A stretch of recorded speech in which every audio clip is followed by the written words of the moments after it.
Cześć, tu Jakub Grydziel, wasz przewodnik sudecki i wrocławski. Dzisiejsza trasa to 26-kilometrowe przejście Kotliną Jeleniogórską przez wzgórza Łomnickie. Suma podejść to 650 metrów, a suma zejść to mniej więcej 630 metrów i 32 punkty GOT do zebrania. Zaczynamy na stacji PKP Jelenia Góra Cieplice. Dotrzemy na Sołtysią Górę z wieżą, zdobędziemy szczyt Grodna, odwiedzimy Witoszę, Pałac na Wodzie, Wzgórze Kościuszki i zobaczymy wiele innych obiektów, a całość zakończymy na stacji PKP Jelenia Góra.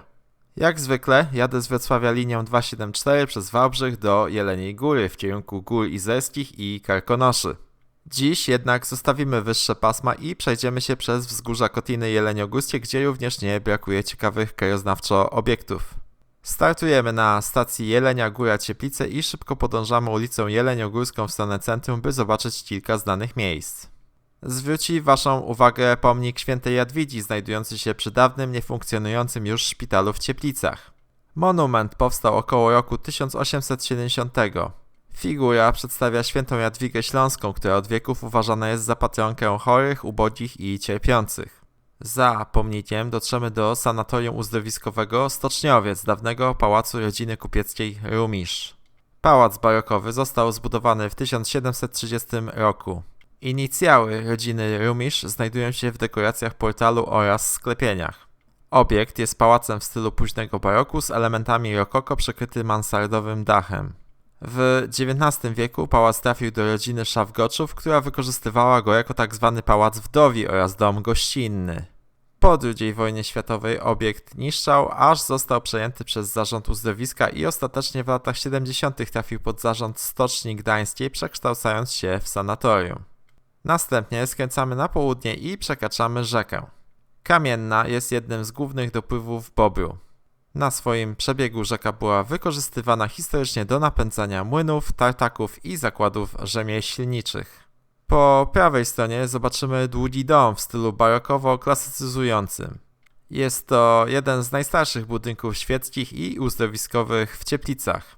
Najpierw był to budynek drewniany zamieszkiwany przez zakonników, który następnie spłonął, a w miejscu zniszczonego budynku pod koniec XVII wieku postawiono obecny gmach. Kiedyś mieściło się tutaj muzeum, a obecnie budynek służy kuracjuszom, oferując noclegi, ofertę gastronomiczną i miejsca zabiegowe. Za długim domem mijamy kościół świętego Jana Chrzciciela w Cieplicach. Kościół należy do dawnego pocysterskiego zespołu klasztornego, którego początki sięgają 1403 roku, kiedy rycerz Goczo Szow przekazał cystersom ziemię pod budowę.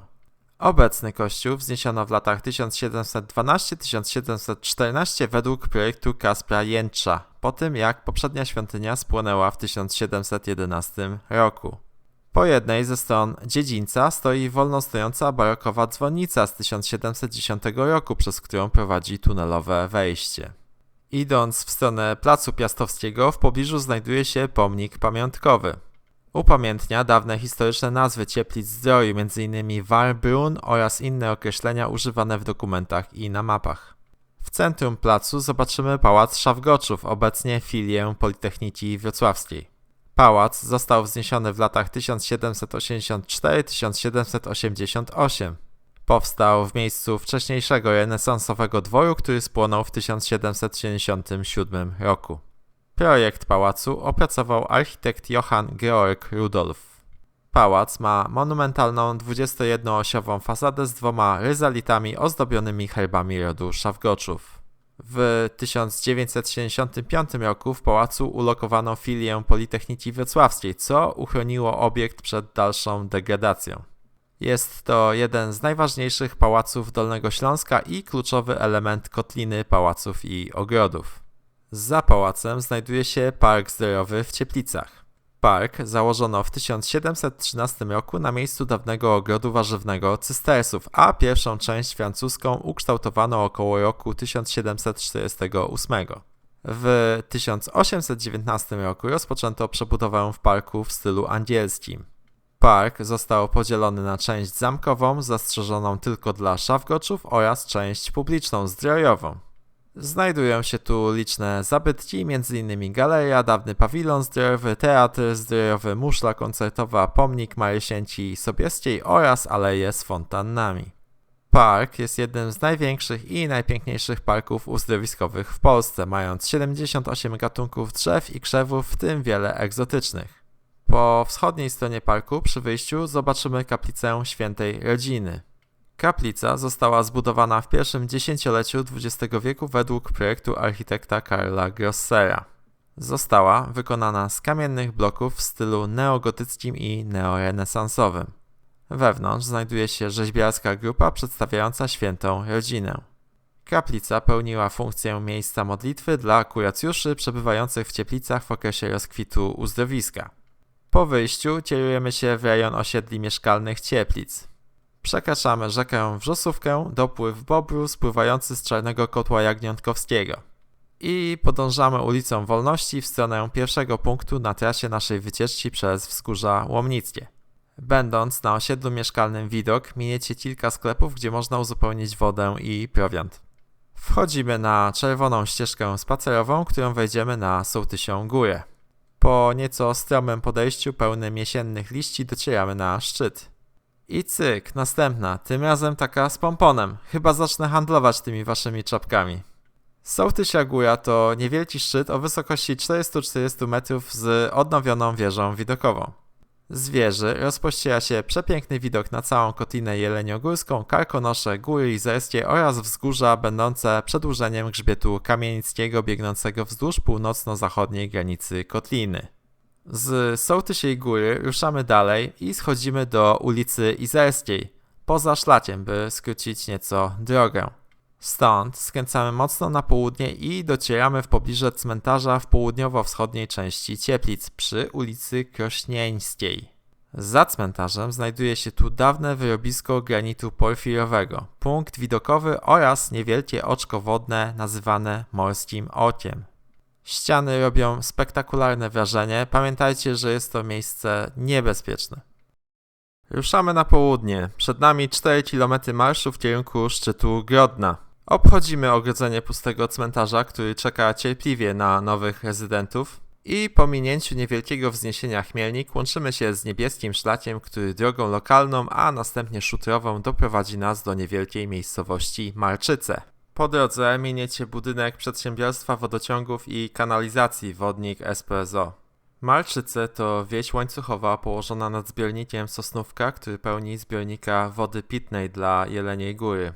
Obecnie, oprócz niewielkiej liczby stałych mieszkańców, którzy żyją tutaj od dziesięcioleci, miejsce to jest znane również z nowych inwestycji, budowy domów letniskowych i jednorodzinnych oferujących piękne widoki na góry. Z Marczyc podążamy dalej niebieskim szlakiem, kawałek na północ. W pobliżu znajduje się tzw. wzgórze czaszek, mural naskalny przedstawiający 3 czaszki. Jest to artystyczna forma wykonana farbą na znajdującej się tutaj grupie skalnej, tworząc złudzenie 3 ogromnych czaszek. Niestety, gdy dotarłem tutaj na miejsce, okazuje się, że droga prowadzi przez teren prywatny, więc uszanujemy to i niestety wam nie pokażę murali na skałach.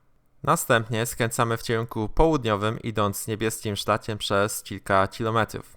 Wspinamy się na najwyższe wzniesienie wzgórz łomnickich, Grodno, pokonując przy tym około 80 metrów przewyższenia. Zobaczycie ogromne grupy skalne i pojedyncze leżące granitowe głazy, zazwyczaj porośnięte mchem.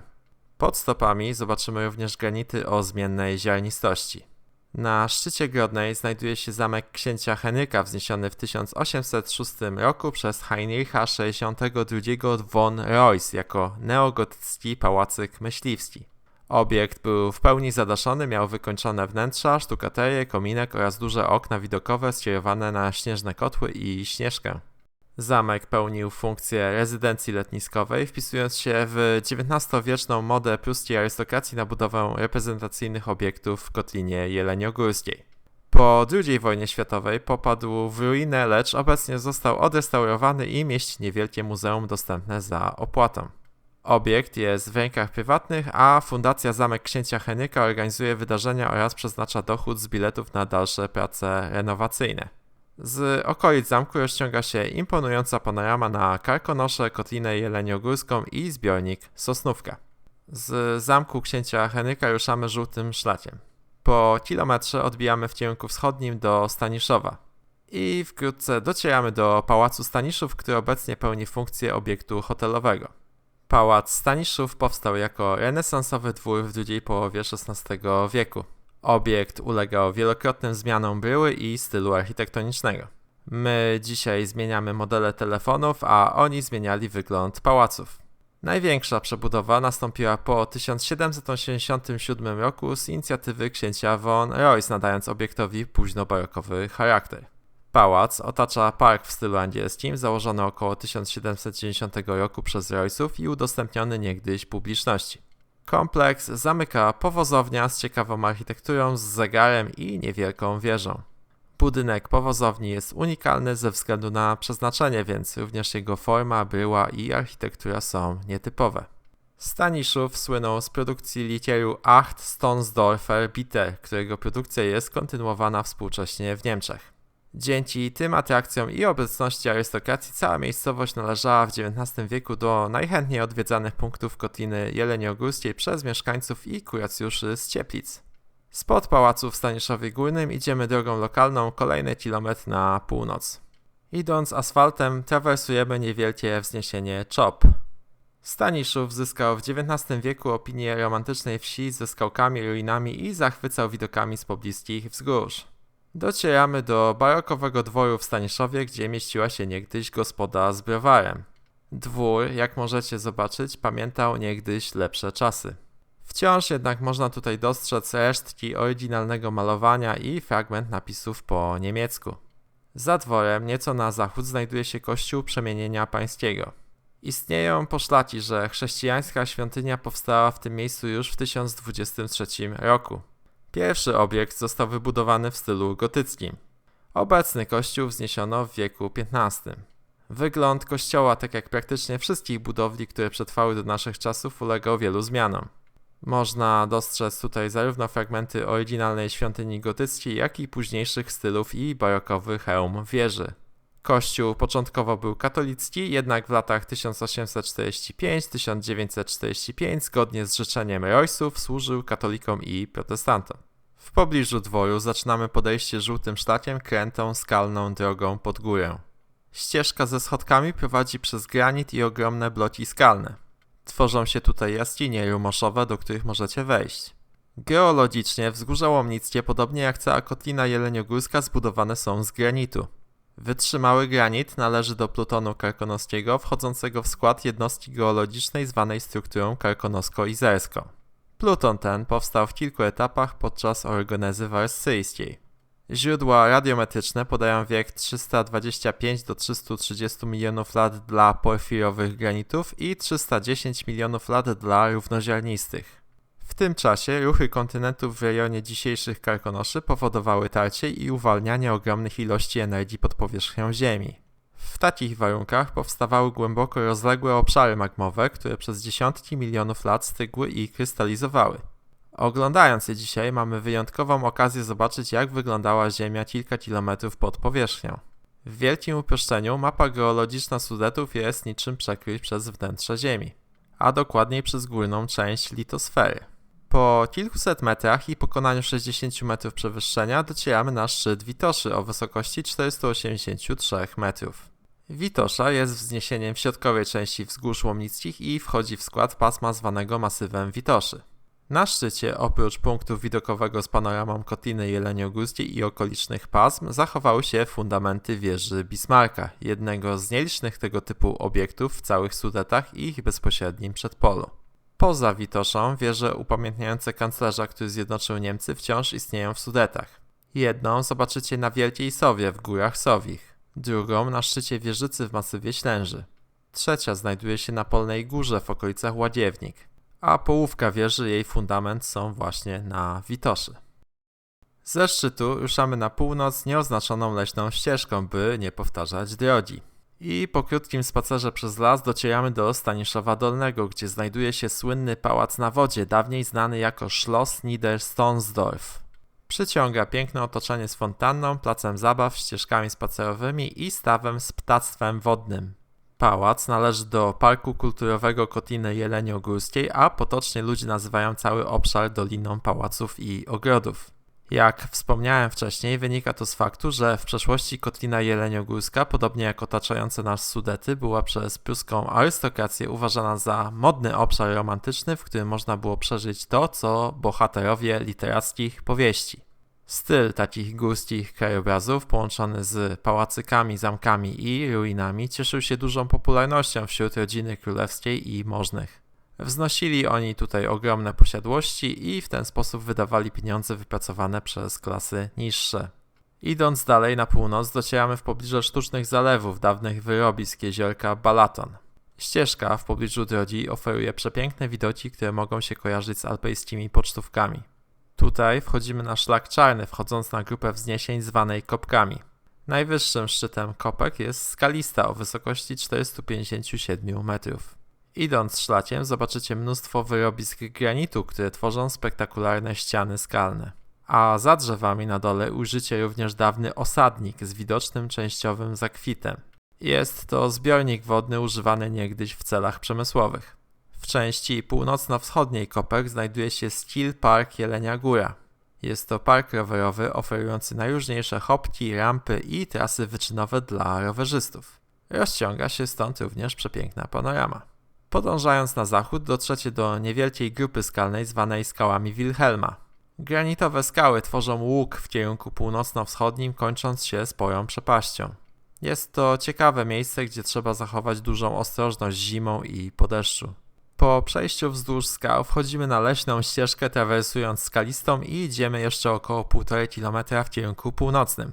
Wracamy do cywilizacji i przechodzimy przez osiedla mieszkalne. Przechodzimy obok w pobliżu stawu Hycel, zwanego również stawem Łabędzim lub stawem Mickiewicza. Jest to miejsce po wydobyciu gliny do wypału cegieł, ale nie jest znana dokładna data powstania stawu. We Wrocławiu podobne glinianki powstawały na początku XX wieku i w przypadku Jeleniej Góry, gdy spojrzycie na mapę z 1904 roku, stawu łabędziego na niej jeszcze nie ma. Mostem z zieloną barierką przekraczamy potok Pijawnik, niewielki dopływ kamiennej. A za ulicą Adama Mickiewicza po schodach wchodzimy do parku na wzgórzu Kościuszki w Jeleniej Górze. Wzgórze Tadeusza Kościuszki, dawniej Gallenberg i Flatzenberg, zostało przekształcone w park miejski w 1780 roku przez burmistrza Johanna Christopha Schonau, który wcześniej założył tu plantację morw i winnicę. Po obsadzeniu wzgórza wieloma gatunkami drzew wytyczono alejki, ustawiono altanki i rozwinęła się zabudowa w postaci restauracji, kawiarni i domków letniskowych. W XIX wieku wzgórze stało się najpopularniejszym miejscem spacerowym w mieście. Po południowej stronie parku znajduje się wyjątkowa ciekawostka – przekrój geologiczny Sudetów Zachodnich. Makietę wykonano w 1902 roku, a jej uroczyste odsłonięcie nastąpiło 3 lipca. Obiekt przedstawia budowę wewnętrzną Sudetów Zachodnich na linii od Teplic nad Metują poprzez Śnieżkę aż po Górę Grodziec. Długość przedstawionej linii przekrojowej wynosi około 100 km. Profil został utworzony z oryginalnych skał występujących na wymienionych obszarach. W tym celu przywieziono bloki skalne z różnych części Sudetów i odpowiednio je uformowano. Zastosowano około 30 rodzajów skał ukazujących ich wzajemne ułożenie oraz przebieg warstw geologicznych. Przekrój nie znajduje się w swoim pierwotnym miejscu. Został przeniesiony i dziś nie oferuje już panoramy na Karkonosze. A kawałek dalej zobaczymy pomnik Fryderyki Heleny Schonau. Pomnik został ustawiony na wzgórzu w 1795 roku przez jej męża Johanna, twórcę parku. Fryderyka przeznaczyła znaczne środki finansowe na założenie parku na wzgórzu Kościuszki i była z nim mocno związana. Spod pomnika kierujemy się na północ do kulminacji wzgórza Kościuszki oraz ruin dawnej szubienicy. Szubienicę w Jeleniej Górze wzniesiono w XVI wieku.